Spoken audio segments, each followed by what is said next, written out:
안녕하세요. 이번 딥다이브에서는 존 칼빈, 그리고 그의 교회 정치 사상이 어떻게 오늘날 장로교 구조의 어떤 청사진이 되었는지 그 뿌리를 한번 찾아가 보려고 합니다.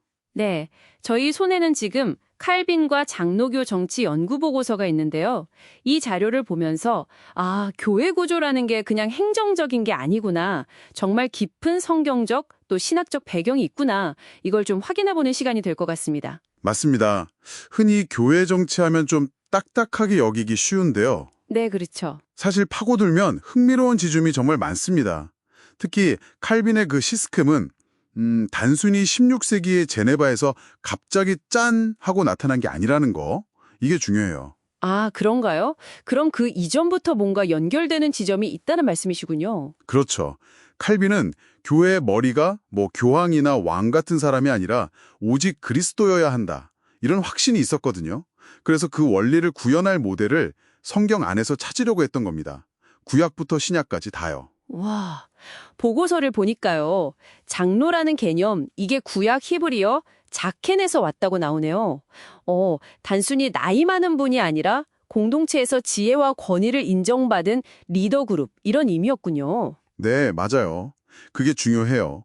민수기 11장 보면 모세가 혼자 백성들을 다 감당하기 힘들어했을 때 하나님께서 70명의 장로를 세우시잖아요. 아, 네. 그 장면 기억나요? 네, 모세에게 임했던 영을 그들에게도 부어주시면서 뭐랄까 리더십을 분담하게 하시는 거죠.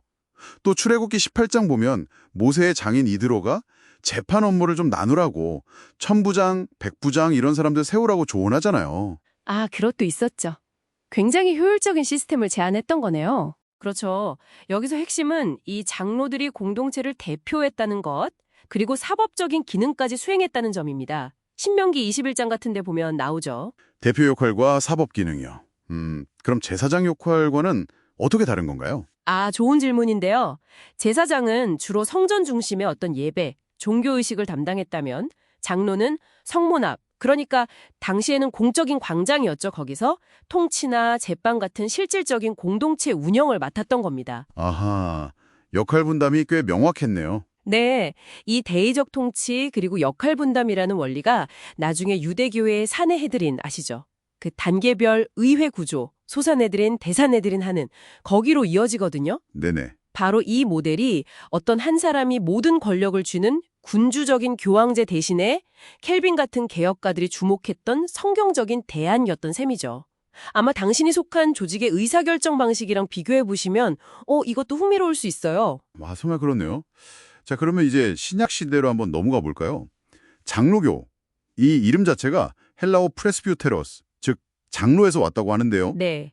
근데 여기서 제가 보고서 보고 정말 했던 부분이 있어요. 사도행전 20장이랑 디도서 1장을 보니까 장로랑 감독 이런 단어가 같은 사람들을 가리치면서 막 섞여 쓰이더라고요. 오, 맞아요. 그게 정말 중요한 포인트입니다. 그러니까 감독이 장로보다 더 높은 계급, 이게 아니었다는 거잖아요. 그렇죠. 그게 아니라 한 직분의 다른 측면, 예를 들면 뭐 존귀함이냐 아니면 실제 하는 기능이냐 이런 차이를 나타내는 거의 동의어처럼 쓰였다는 거죠. 그 초대교회는 각 교회마다 장로를 한 명이 아니라 여러 명, 복수를 세워서 다스렸다는 거. 사도행전 14장 23절. 이것도 좀 인상 깊었습니다. 바로 그겁니다. 그게 장로교 정치 원리의 핵심 중 하나예요. 교회는 한 명의 어떤 카리스마 있는 인간 지도자가 다스리는 게 아니라 여러 장로들로 구성된 회의체를 통해서 다스려져야 한다는 원칙이죠. 회의체를 통한 통치군요. 네. 디모데전서 3장에 보면 장로나 감독의 자격 요건이 나오는데 대부분 인격적인 성숙함에 초점이 맞춰져 있어요. 근데 유일하게 요구되는 어떤 기술적인 능력이 있다면 그게 가르치기를 잘하는 것이거든요. 가르치는 능력이요? 네. 그만큼 말씀으로 권면하고 또 잘못된 가르침을 바로잡는 역할이 중요했다는 거죠. 그럼 칼빈은 이런 성경적인 원리들을 모아서 제네바에서는 이걸 어떻게 현실적인 교회 구조로 만들었을까요?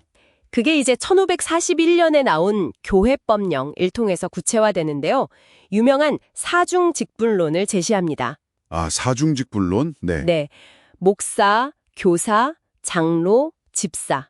이렇게 네 가지 직분이죠.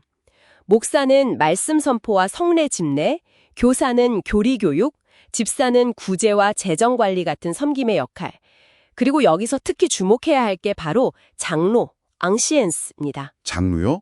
구체적으로 어떤 역할이었나요? 이 장로들은 평신도 중에서 선출되었어요. 그리고 목사와 함께 당회, 컨시스터리라는 걸 구성했죠. 당회요? 아, 들어본 것 같아요. 네, 이 당회가 교회의 질서를 세우는 치리, 그러니까 권징 같은 것도 포함해서요. 그리고 성도들의 신앙생활을 감독하고 돌보는 역할을 담당했습니다. 평신도 대표가 목사와 동등하게 교회 운영과 치리에 참여했다는 점, 이게 굉장히 혁신적인 부분이었죠. 와, 평신도 장로가 목사와 함께요? 그 구조 자체가 단순히 역할 분담을 넘어서는 의미가 있겠네요. 정확합니다. 이 사중 직분 구조는 그냥 행정 편의를 위한 게 아니었어요. 여기에는 아주 깊은 신학적인 의미가 담겨 있습니다. 어떤 의미들인가요? 크게 한 세 가지 정도로 볼 수 있는데요. 첫째는 하나님의 절대 주권을 선언하는 거예요. 교회의 유일한 법, 최종 권위는 오직 성경 말씀뿐이다. 어떤 인간이나 회의도 그 위에 설 수 없다는 거죠. 아, 오직 말씀만이 기준이라는 거군요. 네. 둘째는 만인 제사장직의 구현입니다.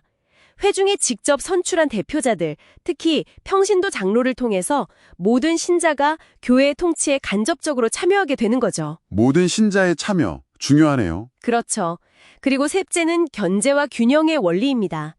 당회라는 회의체를 통해 결정하고 또 그 당회는 더 넓은 지역 교회들의 모임인 노회, 그리고 전체 교단의 총회 같은 상위 회의체들의 지도를 받도록 해서 어느 한 개인이나 그룹이 독단적으로 권력을 행사하는 것을 막으려고 한 겁니다. 아, 단계별 회의 구조를 통해서 서로 견제하게 만든 거군요. 네, 예를 들어 목사의 어떤 독단적인 결정을 장로들이 견제할 수 있고 또 개별 교회의 결정이 전체 교회의 신앙 고백에 어긋나지 않는지 노회나 총회가 감독하는 식이죠.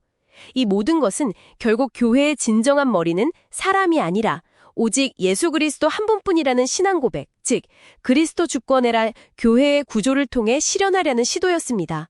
어쩌면 당신의 삶에서 권력은 어떻게 분산되고 또 견제되고 있는지 이런 걸 한번 돌아보게 하는 지점이기도 하죠. 그렇군요.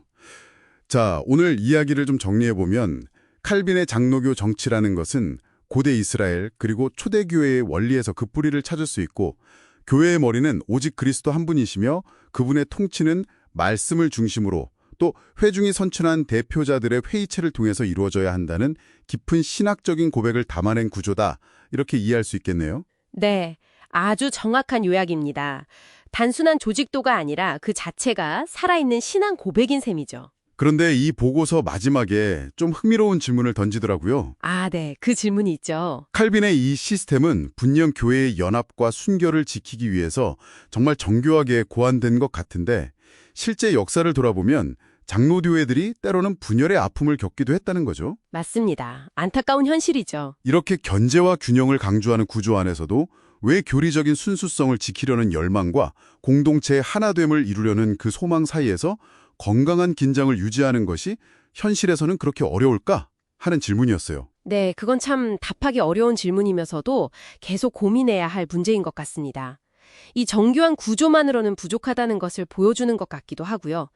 인간의 연약함이나 죄성, 혹은 시대적인 상황 같은 다른 요인들이 어떻게 작용하는지 여러 가지를 생각하게 만들죠. 네, 정말 그렇네요. 오늘 우리가 나눈 내용을 넘어서 어쩌면 이 질문이야말로 우리 청취자 여러분께서도 각자의 자리에서 더 깊이 한번 생각해 보실 만한 그런 지점이 아닐까 싶습니다.